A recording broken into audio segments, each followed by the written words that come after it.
रवि अपने कस्टमर को छोड़ रहा होता है, तभी एक जादुई शक्ति उसे हवा में उड़ाने लगती है। उसे देखकर उसका ग्राहक भाग जाता है, पर वह जादुई शक्ति उसे उड़ाते उड़ाते बर्फीले स्थान पर ले आती है, जहाँ वह ठंड से ठिठुरते ठिठुरते मर जाता है। गुजरात में सुखदेव नाम का एक आदमी रहता था, जो बहुत ही साधारण परिवार से था।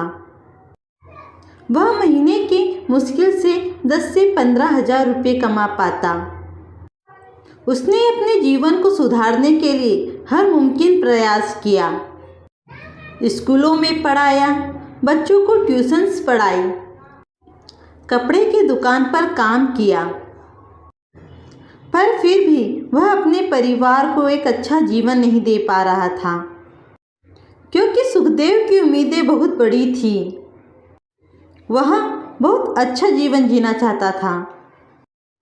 तभी उसकी मुलाकात एक एजेंसी में काम करने वाले व्यक्ति से होती है। अच्छा, आप पढ़े लिखे हो और इतना पढ़ा लिखा होने के बाद भी आप महीने के 10-15 हजार कमा रहे हो। सच में इंडिया में पढ़े लिखे लोगों की कोई वैल्यू नहीं है। ग्रेजुएशन पास करके भी अगर 10-15 हजार कमाना पड़े तो इससे अच्छा तो फिर अमेरिका में रहना है। अरे अमेरिका में भी रहना कोई आसान बात है? वहां तो डॉलर चलते हैं, डॉलर। तो कमाई भी तो डॉलर में होती है। मेरी मौसी का लड़का सिर्फ 12th पास है, उसको मैंने अमेरिका पहुंचाया, तो आज वहां वह कितना कमा रहा है। अगर भारत की तुलना की जाए तो 8-9 लाख रुपए महीना। तुमको पता है वहां पर इंडियंस के बहुत वैल्यू है। अरे ऐसे ही थोड़ी ना रह सकते हैं, वहां रहने के लिए तो वीजा चाहिए। अरे काम करोगे तो मिलेगा ना वीजा। ये जो अमेरिका में रहकर इंडियंस काम कर रहे हैं, क्या उनको वीजा नहीं मिल रहा? जब आप अमेरिका में काम करोगे तो आपको वहां पे काम करने के लिए वीजा मिलेगा, और यकीन मानो लाइफ सेट हो जाएगी। अरे तुम कहाँ मुझसे इतनी बातें कर रहे हो, मैं तुम्हें जानता तक नहीं। तो यह समझो तुम्हारी मुलाकात एक ऐसे इंसान से हुई है जो तुम्हारी जिंदगी बदल देगा। मैं नहीं चाहता कोई भी पढ़ा लिखा इंसान सिर्फ 10-15 हजार रुपए के लिए अपनी जिंदगी को बर्बाद करे। देखो, मैं एक ऐसी एजेंसी में काम करता हूं जो लोगों को यूएस आसानी से पहुंचा देती है, और खर्चा भी कुछ ज्यादा नहीं लगता। अगर तुम चाहो तो मैं तुम्हें भी पहुंचा सकता हूं। जितना तुम सारी जिंदगी कमाओगे उतना तो तुम वहां साल भर में कमा लोगे। अच्छा, कितना खर्चा आएगा? यही 40-50 लाख। 40-50 लाख, यह तो बहुत ज्यादा है। अमेरिका जाने के लिए यह रकम बहुत कम है। जब 8-10 लाख रुपया महीना कमाने लगोगे तो यह पैसा तो तुम एक साल में इकट्ठा कर लोगे, और उसके बाद जो कमाया वह तो तुम्हारा। देखो, मेरे पास इतने पैसे नहीं है, मैं तो जा रहा हूं अपना काम करने। सोच लो, जिंदगी में ऐसे मौके बार बार नहीं आते, बाद में फिर मुलाकात हो ना हो और सारी जिंदगी फिर पछताते रहो। सुखदेव यह सारी बातें अपनी पत्नी को बताता है। घर परिवार की परेशानियों से जूझती जानवी सोचती है कि हो सकता है एक बार अमेरिका जाने के बाद लाइफ सेट हो जाए। दोनों सोच विचार करके मन बनाते हैं। सुखदेव उस आदमी के नंबर पर फ़ोन करके बात करता है, और वह कहता है कि 50 लाख रुपए उसे जमा कराने होंगे। दोनों की अकल पे जैसे पत्थर पड़ गया हो। सुखदेव के दादा की 2 एकड़ जमीन थी। दोनों उस जमीन की कीमत लगवा देते हैं। उन्हें तकरीबन 1 करोड़ रुपए मिलते हैं। वह 50 लाख रुपए उस एजेंसी के व्यक्ति को दे देते हैं, और वह दोनों अपने बच्चों के साथ खुशी खुशी फिर फ्लाइट में बैठते हैं। वह अपने परिवार के लिए एक ऐसी यात्रा पर निकलते हैं जो उनको कभी मंजिल तक ले ही नहीं जाती। आज मैं फ्लाइट में बैठी हूँ, मुझे बहुत अच्छा लग रहा है। मम्मा मुझे भी बहुत अच्छा लग रहा है। मैंने तो हमेशा सिर्फ आसमान में उड़ते हुए जहाज को देखा था, पर आज पहली बार हवाई जहाज में बैठा हूँ। सच में बहुत अच्छा लग रहा है। सभी की खुशियों का मानो कोई ठिकाना ही नहीं था। वहाँ उसे उस एजेंसी का दूसरा व्यक्ति मिलता है जो उन्हें यूएस की बॉर्डर तक छोड़ देता है।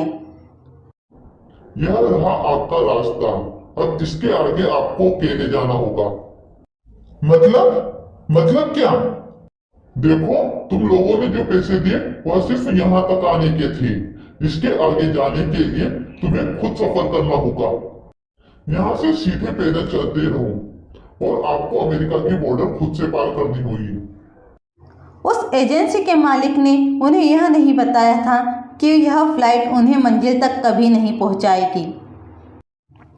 उन्होंने उसे उस दलदल में लाकर धकेल दिया था जहां से लौटकर जाना उनके लिए बहुत मुश्किल था।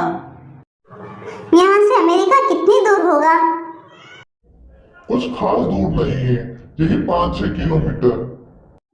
फिर एक झूठ बोलकर वह एजेंट वहां से चला जाता है। सुखदेव अपनी पत्नी के साथ चल देता है मौत के सफ़र पर, जहां तापमान 35 डिग्री माइनस में था।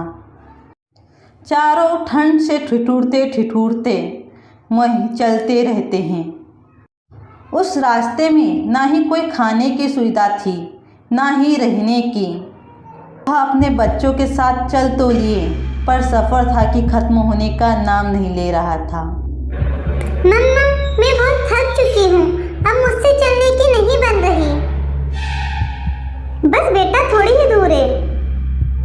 नहीं मम्मा, अब नहीं चला जाता।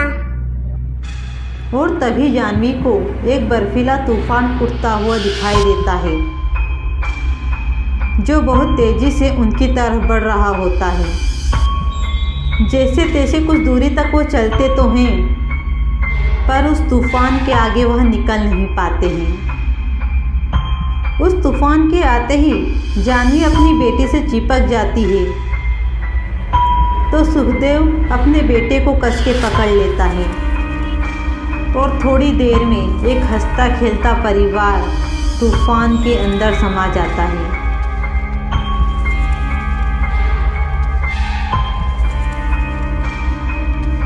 और जिंदगी का एक गलत फैसला उनको मौत के मुंह पर ले आया।